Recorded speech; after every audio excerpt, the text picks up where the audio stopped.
Hola, soy Diana Navarro y con mi colega Zulma Larín estaremos hablando sobre los hallazgos principales del estudio Sistemas comunitarios de alerta temprana ante riesgos climáticos y una tributación ambiental mediante impuestos a las emisiones de carbono.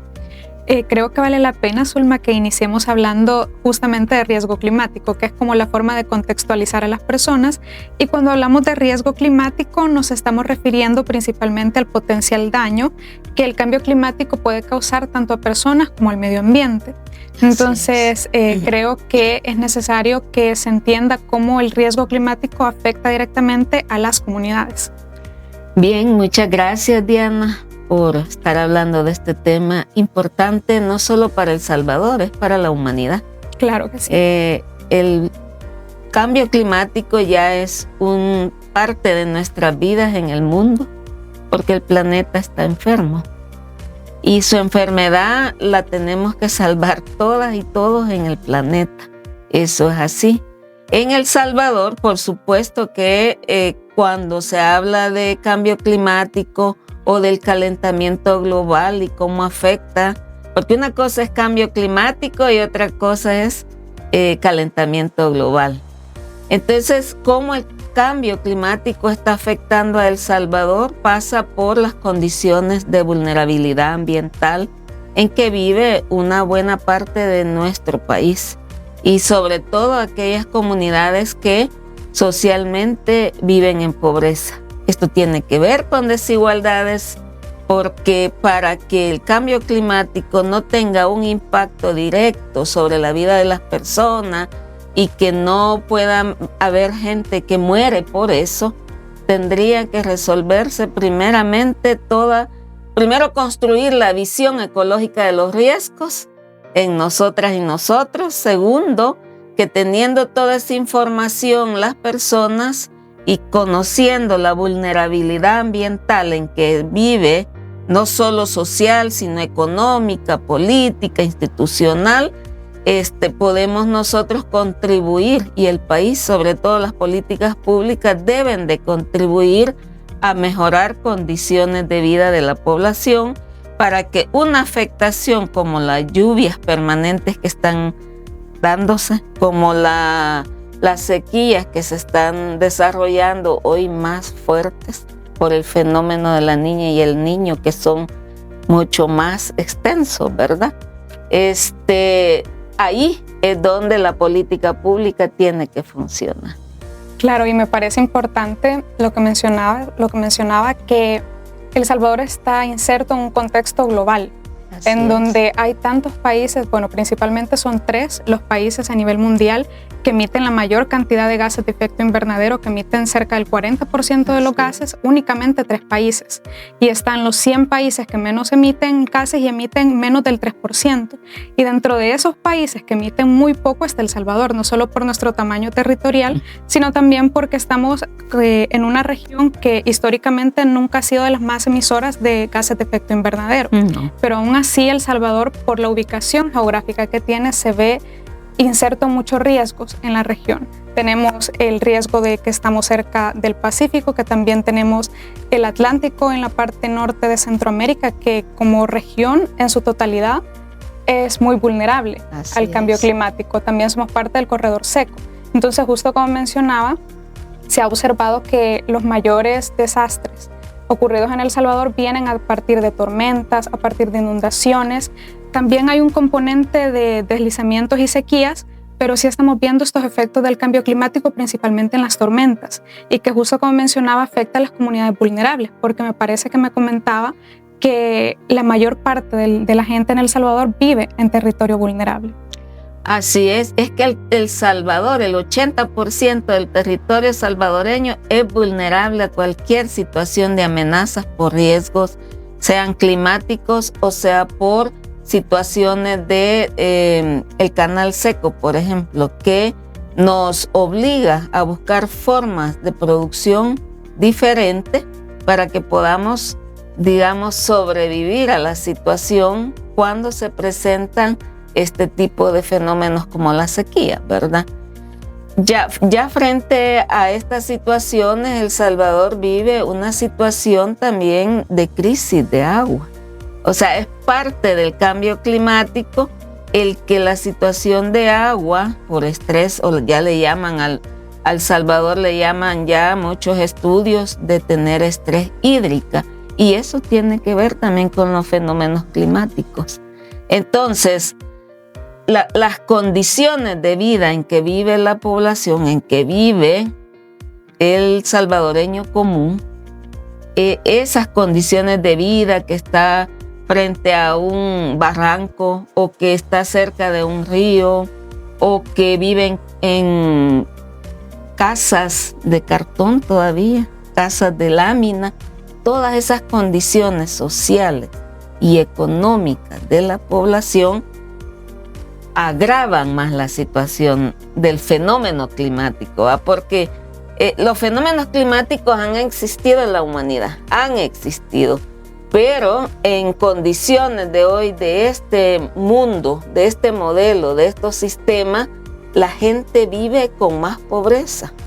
Y si no se resuelve un tema tan sensible como la pobreza, las situaciones del clima seguirán afectando a personas que viven en condiciones como a la orilla de un río, ¿verdad? O a la orilla de un barranco, o en condiciones de casas no fuertes.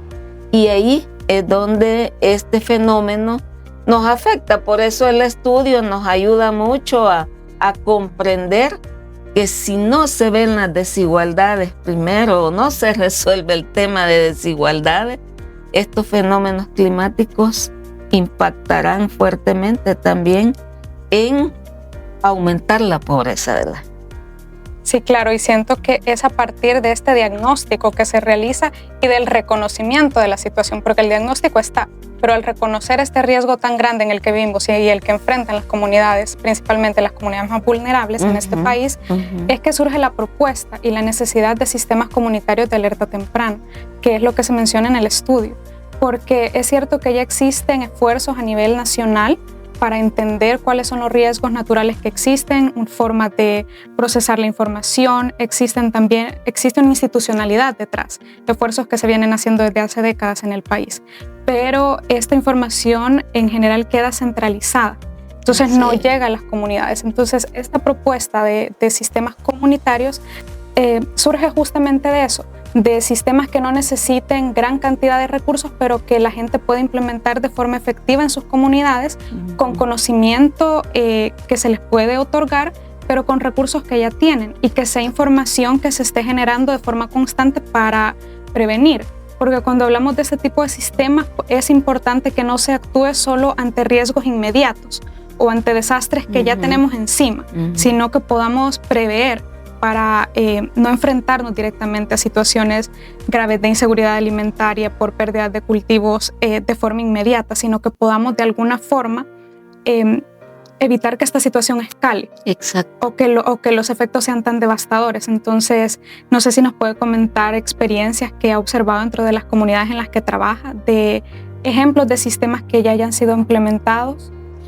Fíjese que los sistemas de alerta temprana a nivel comunitario son una herramienta importante para lo que ya usted decía, evitar que la gente muera, evitar que la gente se ahogue, o que evitar que todo lo que había producido se lo lleve la corriente, ¿verdad?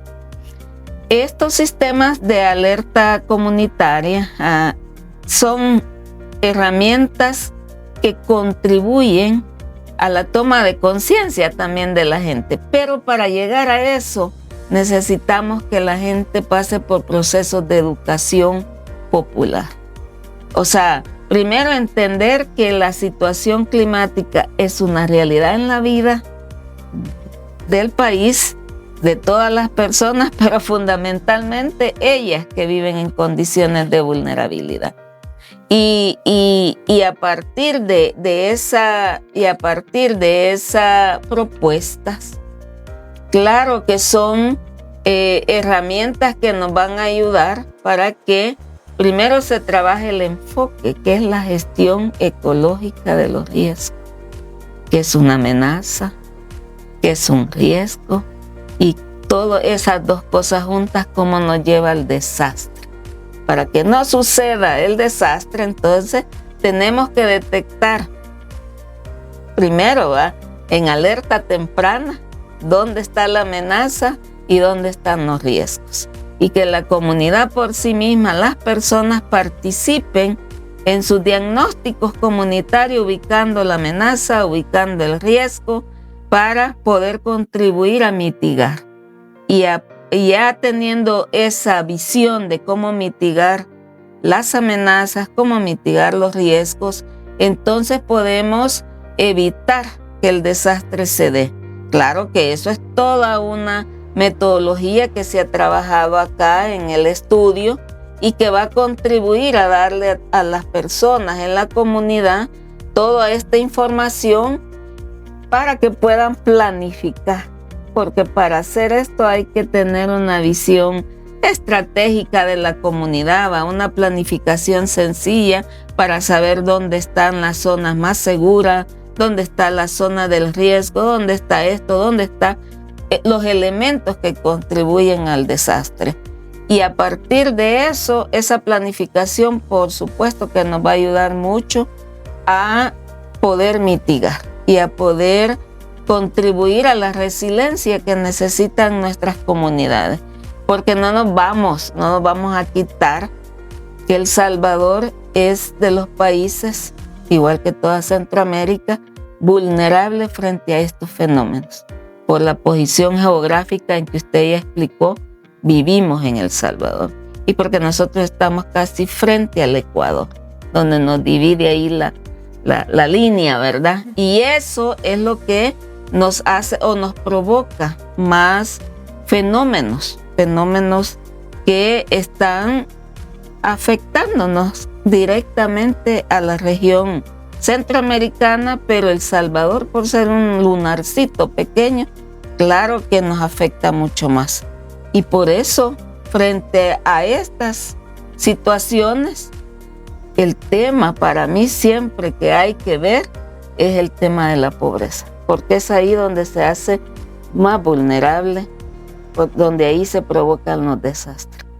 Claro, y me parece importante también cómo se menciona que estos sistemas no solo son para evitar pérdidas humanas, sino también para evitar pérdida de medios de subsistencia. Porque dentro del sistema también se menciona de qué forma se pueden hacer captación de alimentos cuando se sabe que viene una sequía, cuando se sabe que viene una tormenta fuerte, o sea, de alguna forma garantizar la seguridad alimentaria de la población. Que de los últimos datos que tenemos es que casi el 50% de la población salvadoreña vive con inseguridad alimentaria. Entonces eso viene directamente atravesado por la pobreza. Entonces llegamos al mismo núcleo, que son las comunidades más vulnerables, las comunidades en situación de pobreza, las que se ven más afectadas por el cambio climático, pero no necesariamente son las responsables de todo este tipo de desastres. Porque también otro componente importantísimo del estudio es cómo podemos financiar este tipo de sistemas o cómo podemos obtener los recursos necesarios que lleguen a estas comunidades para mitigación y para adaptación de cambio climático.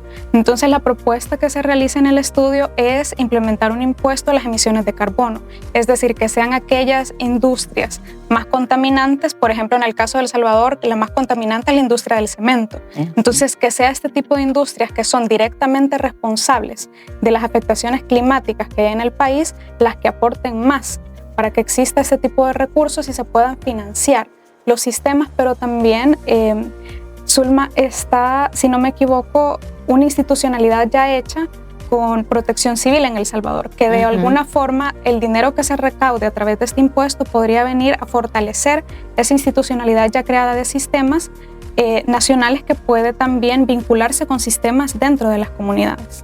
Así es, por ejemplo, el sistema de protección civil es la institucionalidad, digamos, que representa y que está obligada de ley a darle solución a este tipo de problemas. Pero a nivel, esa es como la institucionalidad, digamos. Claro que ahorita toda esta parte del sistema de protección civil está bastante, con poco presupuesto, poco personal, porque lo han ido como haciendo más chiquito, ¿verdad? Pero este sistema se conecta con los distritos Y es ahí donde el papel fundamental de que exista protección civil como institución, porque llevando ellos toda esta parte de la institucionalidad del Estado a los distritos y desarrollar las capacidades técnicas de cómo hacerle frente a situaciones de desastres o de riesgos, ellos también están obligados a crear todos los sistemas de protección de alerta temprana a nivel comunitario. Se supone que así tendría que funcionar el sistema. Este sistema es el que debe de tener el dinero de las empresas que deben de tributar. Porque quien contamina debería de pagar. O sea, esto sucede en el caso de Alemania. Yo que tengo experiencia de haber vivido en Alemania, me da a mí la posibilidad de que cuando los estados son robustos y aplican la ley, estos tienen que tributar. En Alemania nadie se escapa que no va a tributar para mantener ambientes saludables. Cualquier empresa que va a desarrollar actividad lo hace. En El Salvador no sucede eso. En El Salvador la ley existe, pero no la aplican. Y cuando hay el estudio propone de que deben de tributar aquellas empresas que más contaminan, si es que eso debería de ser la sensibilidad de un empresario que está dañando un ecosistema y que está dañando también vida, no solo animal, vegetal, sino también humana. Y si hay sensibilidad, por sí mismos tendrían que ir a pagar, ¿verdad? Ir a tributar para que las comunidades que son dañadas cuando hay una intervención o se daña el paisaje o se va a poner una empresa en un lugar donde ha habido ahí un ecosistema agradable, es ahí donde ellos tendrían que decir por sí mismos, vamos a tributar para que se recupere una parte del ecosistema dañado. Sin embargo, en El Salvador no existe eso. Y es ahí donde nosotras, el estudio, nosotras como responsables de estas propuestas, queremos sensibilidad, queremos sensibilizar a los que generan riqueza. Es importante, ¿verdad?, para un país. Pero que cuando la riqueza se genera también hay que reconocer que antes de la economía está la naturaleza. Y que la naturaleza debe de ser el motor para cualquiera que va a aplicar, va a modificar un paisaje o va a desarrollar riqueza. Debe de pensar primero en qué daño le va a hacer a la naturaleza. Y es ahí donde nosotros necesitamos como robustecer aquellas empresas y llamar la atención a la sensibilidad de aquellas empresas que generan riqueza, que paguen. Las comunidades que se van a dedicar a sistemas de alerta temprana a nivel comunitario necesitan algún dinero para desarrollar su sistema, porque no se puede hacer así nomás, ¿verdad? Necesitamos algún fondito para cuidar y proteger el ambiente. Ese debe de ser un deber de cualquier empresa que genera dinero, dar una parte para que esos ecosistemas locales o el ecosistema nacional se mantengan. Sí, es que es justamente este tema, la responsabilidad que tienen estas empresas o estas industrias en su conjunto, porque si bien es cierto, no estamos hablando de necesariamente un castigo, sino de responsabilidad. Entonces, si las empresas se incentiva a que las empresas utilicen energías limpias para que no paguen tanto impuesto, entonces utilizando energías limpias dejan de afectar el medio ambiente y contribuyen a que se reduzca el riesgo climático. Pero si en su defecto no pueden utilizar energías limpias, que aporten estos recursos para mitigar el daño que ya se realiza y que ya existe en el país y que está afectando directamente a las personas que no contaminan, que no tienen responsabilidad directa sobre los daños que ellos sufren. Exacto. Entonces, creo que es importante que esta conversación incentive a la acción, tanto de empresas, instituciones, comunidades, para que se pueda ver un cambio real en El Salvador en temas de riesgo climático. Así es. Yo también creo en eso. Confío mucho en que la ciudadanía informada, capacitada, desarrollada su sensibilidad, comenzará a exigir estos sistemas, estos fondos para que las empresas que contaminan tributan para el bien del país. Puedes ver este y otros episodios del podcast del proyecto Finanzas Sostenibles para un Futuro Verde, Equitativo e Inclusivo en El Salvador en el observatoriopolíticafiscal.sb.